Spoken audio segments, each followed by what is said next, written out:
പിതാവിൻ്റെയും പുത്രൻ്റെയും പരിശുദ്ധാത്മാവിൻ്റെയും നാമത്തിൽ ആമേൻ. പരിശുദ്ധ ദൈവമാതാവിൻ്റെ കരം പിടിച്ച് ദൈവപിതാവിനെ മുഖാഭിമുഖം കാണുവാൻ ഈ ഭൂമിയിലായിരുന്നു കൊണ്ട് മരിയൻ ഉടമ്പടി എടുത്തുകൊണ്ട് കൂടുതൽ തീക്ഷ്ണതയോടെ വിശ്വസ്തയോടെ ഉടമ്പടി നിബന്ധനകൾ പാലിച്ച് മുന്നേറാൻ ഉതകുന്ന ലിവിങ് ഓറക്കിൾസ് ജീവവചസ്സുകൾ എന്ന വലിയ ശുശ്രൂഷയുടെ 9ാമത്തെ എപ്പിസോഡിലേക്ക് എല്ലാവരെയും സ്നേഹപൂർവ്വം സ്വാഗതം ചെയ്യുന്നു. ഇന്ന് നമ്മൾ സാക്ഷ്യ വചന വിശകലനത്തിനായിട്ട് എടുക്കുന്നത് തൃശ്ശൂരിൽ നിന്നുള്ള ഡേവിസ് എന്ന അപ്പച്ചൻ്റെ വലിയൊരു സാക്ഷ്യമാണ്. എൻ്റെ പേര് പൃഥ്വി എന്നാണ്. ഞങ്ങൾ തൃശ്ശൂരിൽ നിന്നാണ് വരുന്നത്.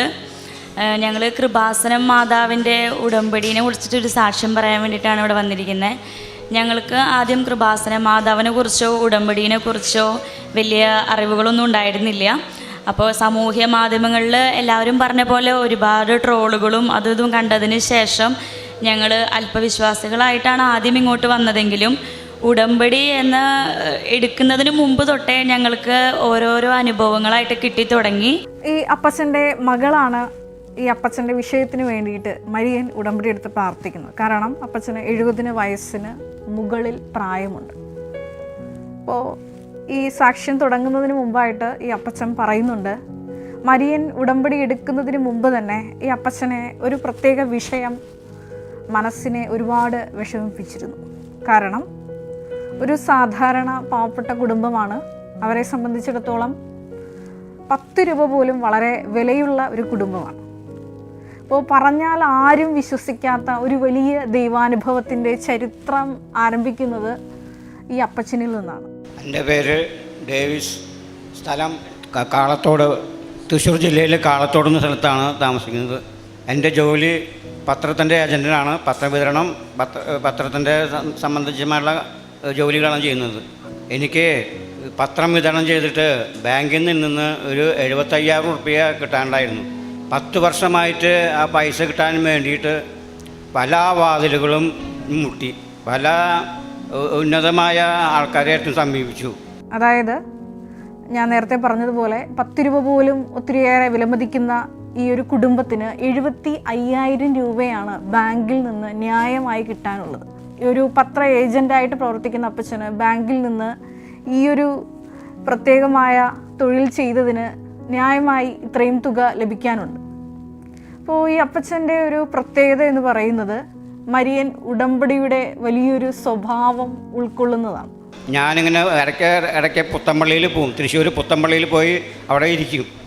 അങ്ങനെ ഒരു ദിവസം ഇരിക്കുമ്പോൾ ഇപ്രകാരം ഒരു ദിവസം പ്രാർത്ഥിച്ചുകൊണ്ടിരുന്നപ്പോഴാണ് ആ പള്ളിയിലെ കൊച്ചച്ഛൻ വന്ന്, തൃശ്ശൂർ പുത്തമ്പള്ളിയിലെ കൊച്ചച്ഛൻ വന്ന് അപ്പച്ചനോട് ചോദിക്കുന്നുണ്ട്, എന്താണ് അപ്പച്ചൻ ഇങ്ങനെ വിഷമിച്ചിരിക്കുന്നതെന്ന്. അപ്പച്ചൻ പറയുന്നത് ഇപ്രകാരമാണ്. അപ്പം ഞാൻ അച്ഛനോട് തുറന്നു പറഞ്ഞു, അച്ഛാ, എനിക്കിങ്ങനെ പത്രം വിതരണം ചെയ്ത് നടക്കുന്ന ആളാണ്. എനിക്ക് ബാങ്കിൽ പത്രം വിതരണം ചെയ്തിട്ട് എനിക്ക് ഇത്ര പേർക്ക് 75,000 റുപ്യ കിട്ടാനുണ്ട്. അത് കിട്ടാനില്ല, പല കാരണങ്ങൾ പറഞ്ഞ് അവർ മുടക്കുക. അപ്പം അതിന് ഒരു പരിഹാരം എനിക്ക് ഉണ്ടാക്കി തരണം എന്ന് പറഞ്ഞു. എനിക്ക് ഇതുപോലെ പത്ര ഏജൻറ്റിൻ്റെ ജോലി ചെയ്തിട്ട് എനിക്കൊരു 75,000 രൂപ ബാങ്കിൽ നിന്ന് കിട്ടാനുണ്ട്.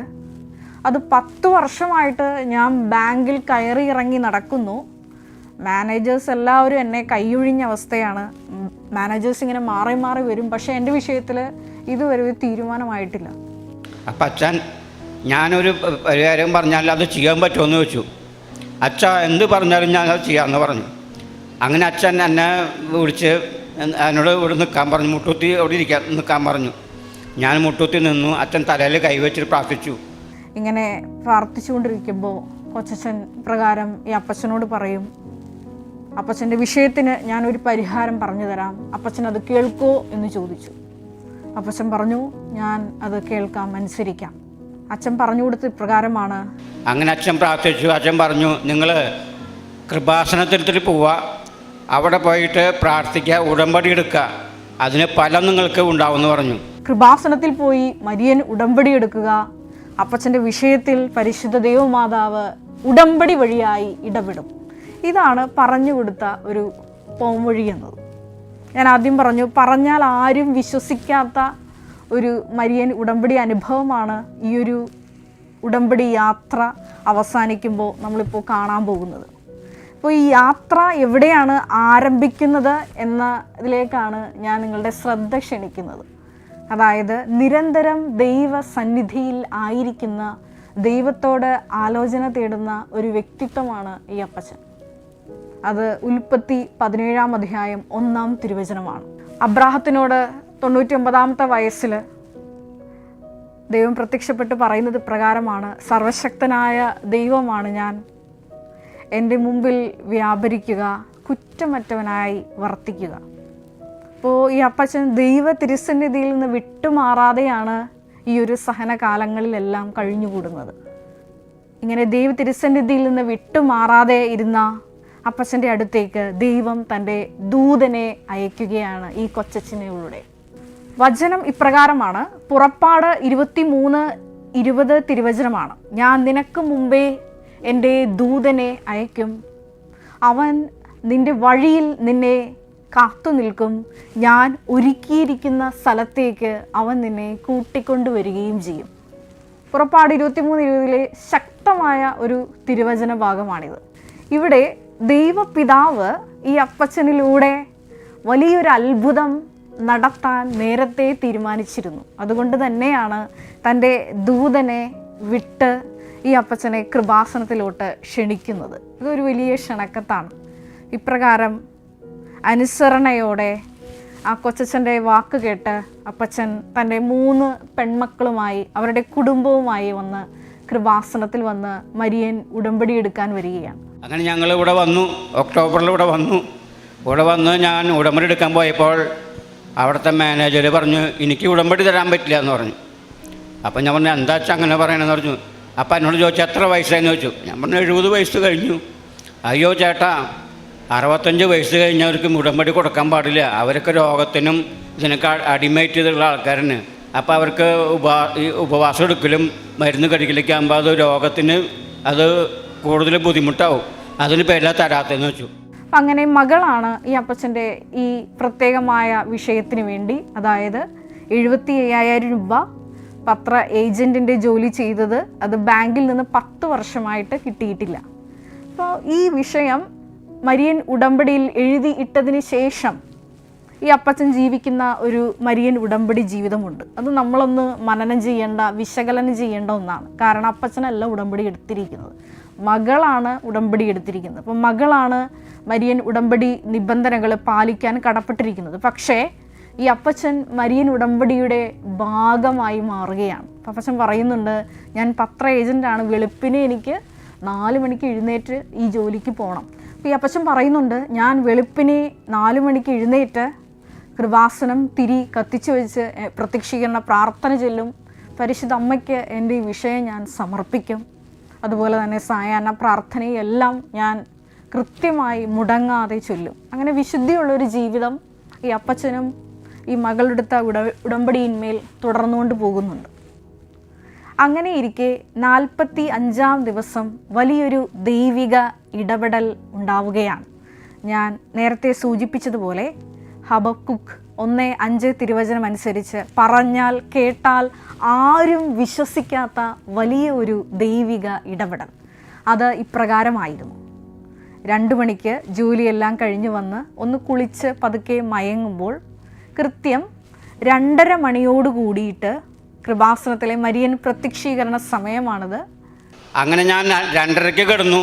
2:30-ക്ക് കിടന്നിട്ട് ലേശം കഴിഞ്ഞമ്മ കണ്ണടച്ച് ഇരുന്നപ്പോൾ ഒരു അമ്മാമ്മ എന്നെ വന്ന്, മോനെ എഴുന്നേൽക്ക്, ഉറങ്ങല്ലേ എനിക്കാൻ പറഞ്ഞു. ഒരു മുണ്ടും ചട്ടയും എടുത്തിട്ടുള്ള വെളുത്തിട്ടുള്ളൊരു അമ്മ, ശുഭവസ്ത്രം ധരിച്ചിട്ടുള്ള ഒരു അമ്മ വന്നിട്ട് എന്നെ തട്ടി വിളിച്ചു, മോനെ എഴുന്നേൽക്ക്. ഞാൻ കണ്ണു തുറന്നു നോക്കി, ആരും കാണാനില്ല, ഒരാളുമില്ല. അപ്പോൾ എന്താണെന്ന് വെച്ചു. പിന്നെ നോക്കിയപ്പോൾ പറഞ്ഞു, പിന്നെ രണ്ടാമത് ഞാൻ കിടന്നു. രണ്ടാമതും ഈ അപ്പച്ചനെ വിളിക്കും മോനെ എന്ന്. അപ്പോൾ അപ്പച്ചനോട് ദൈവമാതാവ് ഒരു കാര്യം പറയും. ഇന്ന സ്ഥലത്ത് പോയിട്ട് കേരള സദസ്സിൽ ഡിസംബർ 5-ാം തീയതി കേരള സദസ്സിൽ പോയിട്ട് ഒരു പരാതി കൊടുക്കുക, അതിന് ഫലം ഉണ്ടാവും എന്ന് പറയലും ആൾ പോലും കഴിഞ്ഞു. പിന്നെ അമ്മമ്മനെ കണ്ടില്ല. ഇപ്രകാരം സന്ദേശം കൈമാറി അമ്മ പോയി. തുടർന്ന് 15-ാം ദിവസം ആ പരിശുദ്ധ അമ്മ ഒപ്പിട്ട ആ ഫയലിന്മേൽ നടപടിയുണ്ടായി. SP ഓഫീസിൽ നിന്ന് ഈ അപ്പച്ചന് ഒരു വിളിയുണ്ടാവുകയാണ്. നിങ്ങൾ ഒരു പരാതി കൊടുത്തില്ലേ, അത് ചോദിക്കാൻ വേണ്ടിയിട്ടാണ് ഞാൻ വിളിക്കുന്നത് എന്ന് പറഞ്ഞുകൊണ്ട് സ്ഥലത്തെ ഇവരുടെ ടൗണിലുള്ള SIക്ക് ഈ അപ്പച്ചൻ്റെ പരാതി കൈമാറുകയാണ്. പരിശുദ്ധ അമ്മ അഭിഭാഷകയായി നിന്നുകൊണ്ട് ഈ ടൗൺ SI ബാങ്ക് മാനേജറിനെ വിളിച്ച് ഷൗട്ട് ചെയ്യുകയാണ്.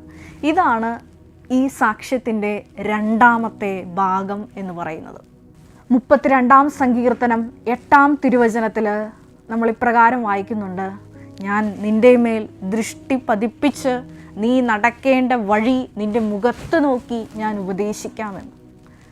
ഈ അപ്പച്ചൻ ഏത് വഴിയിലൂടെയാണ് പോകേണ്ടതെന്ന് പരിശുദ്ധ ദൈവമാതാവ് മരിയൻ ഉടമ്പടി വഴിയായി ഈ അപ്പച്ചൻ്റെ മുഖത്ത് നോക്കി പറഞ്ഞു കൊടുക്കുകയാണ്. ഇതാണ് മരിയൻ ഉടമ്പടിയുടെ വലിയൊരു റേഞ്ച് എന്ന് പറയുന്നത്. ഈ അപ്പച്ചന് വേണ്ടി വാദിക്കാൻ സംസാരിക്കാൻ ആരുമില്ല. അപ്പോൾ ദൈവമാതാവ് തന്നെ അഭിഭാഷകയായി നിന്നുകൊണ്ട് ഈ അപ്പച്ചന് വേണ്ടി വാദിക്കുകയാണ്. അതാണ് ആ ടൗൺ SI ബാങ്ക് മാനേജറിനെ വിളിച്ച് ഈ അപ്പച്ചന് വേണ്ടി ഷൗട്ട് ചെയ്യുന്നത്. അത് പുറപ്പാട് 14:14 തിരുവചനമാണ്. നിങ്ങൾ ശാന്തരായിരുന്നാൽ മതി, കർത്താവ് നിങ്ങൾക്ക് വേണ്ടി യുദ്ധം ചെയ്തുകൊള്ളും എന്ന്. തുടർന്ന് നമ്മൾ ഈ സാക്ഷ്യത്തിൽ കേൾക്കുന്നുണ്ട്, ചുരുങ്ങിയ സമയത്തിനുള്ളിലാണ് ബാങ്ക് മാനേജർ ഈ അപ്പച്ചനെ വിളിച്ച് 2 ചെക്ക് വഴിയായി ഈ മുഴുവൻ തുകയും ചുരുങ്ങിയ സമയത്തിനുള്ളിൽ കൈമാറുന്നത്. ഞാൻ ബാങ്കിലേക്ക് ചെന്നു. അപ്പോൾ പറഞ്ഞു, നിങ്ങൾ കാശ് പാസ്സായിട്ടുണ്ട്, 2 വട്ടമായിട്ട് ഞാൻ ചെക്ക് തരാം, അക്കൗണ്ടോട് തുടങ്ങാൻ പറഞ്ഞു. അങ്ങനെ എനിക്ക് ആ പൈസ കിട്ടി. അത് വലിയൊരു അനുഗ്രഹം, വലിയൊരു അനുഗ്രഹം. ഇത് പാവപ്പെട്ടവന് 75,000 രൂപ ഇന്നത്തെ കാലത്ത് വളരെ വിലപ്പെട്ട ഒരു സംഖ്യയാണ്. മരിയൻ ഉടമ്പടിയുടെ കാലാവധി എന്ന് പറയുന്നത് നിങ്ങൾക്കറിയാവുന്ന പോലെ 90 ദിവസമാണ്. അപ്പോൾ ഈ 45-ാം ദിവസം തന്നെയാണ് ദൈവമാതാവ് ഈ ഫയലിൽ ഒപ്പിടുന്നത്. എന്തുകൊണ്ടാണ് പരിശുദ്ധ ദൈവമാതാവ് ഈ അപ്പച്ചൻ്റെ ഫയലിൽ എത്രയും വേഗം ഒപ്പിട്ടത്? അത് ഈ അപ്പച്ചൻ്റെ വിശ്വാസ നടപടികളുടെ ഫലമായാണ്. ഞാൻ ആദ്യം പറഞ്ഞതുപോലെ അപ്പച്ചൻ്റെ കുറേ മെറിറ്റുകളുണ്ട്. ദൈവ തിരുസന്നിധിയിൽ നിന്ന് വിട്ടുപോകാതെ ഉൽപ്പത്തി 17:1 തിരുവചനം അനുസരിച്ച് ദൈവം മുമ്പാകെ തന്നെ വ്യാപരിച്ചുകൊണ്ടാണ് ഈ ഒരു പ്രതിസന്ധി ഘട്ടത്തിലും തൻ്റെ വിഷമതകൾ ഈശോയ്ക്ക് മുമ്പിൽ ഇറക്കി വെച്ച് ഈ അപ്പച്ചൻ വ്യാപരിക്കുന്നത്. അപ്പോഴാണ് ദൂതനെ വിടുന്നത്. പക്ഷേ ഈ ദൂതനെ വിടുമ്പോൾ ഈ അപ്പച്ചൻ സ്വീകരിക്കുന്ന ഒരു നടപടിയുണ്ട്. പ്രവാചകനെ പ്രവാചകനായി സ്വീകരിക്കുന്നവന് പ്രവാചകൻ്റെ പ്രതിഫലവും, നീതിമാനെ നീതിമാനായി സ്വീകരിക്കുന്നവന് നീതിമാൻ്റെ പ്രതിഫലവും ലഭിക്കുന്നു എന്ന് നമ്മൾ സുവിശേഷത്തിൽ വായിക്കുന്നത് പോലെ ഈ ദൈവിക ദൂതനെ തിരിച്ചറിഞ്ഞ ഈ അപ്പച്ചൻ എടുത്ത അടുത്ത നടപടി, അടുത്ത സ്റ്റെപ്പാണ് ഈ ഒരു വലിയ സാക്ഷ്യത്തിലേക്ക് ഈ അപ്പച്ചനെ നയിച്ചത്. വീണ്ടും മരിയൻ ഉടമ്പടിയുടെ വലിയൊരു സ്വഭാവമാണ് കമ്മ്യൂണിക്കേഷൻ, പ്രസൻസ് എന്നത്. അത് ഈ അപ്പച്ചൻ്റെ ജീവിതത്തിലും നമുക്ക് കാണാം. എന്താണ് വിഷയത്തിൻ്റെ പരിഹാരം എന്നത്? ദൈവം തന്നെ മുഖത്ത് നോക്കി ദൈവമാതാവിനെ വിട്ട് ഈ അപ്പച്ചനോട് നേരിട്ട് സംസാരിക്കുകയാണ്. ഇത് കേട്ടാൽ ആരും വിശ്വസിക്കാത്ത ഒരു വലിയ അത്ഭുതമാണ്.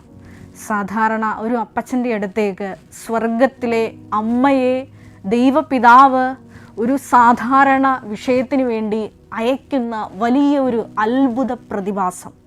ഇത് മരിയൻ ഉടമ്പടിയുടെ മാത്രം സ്വഭാവമാണ്.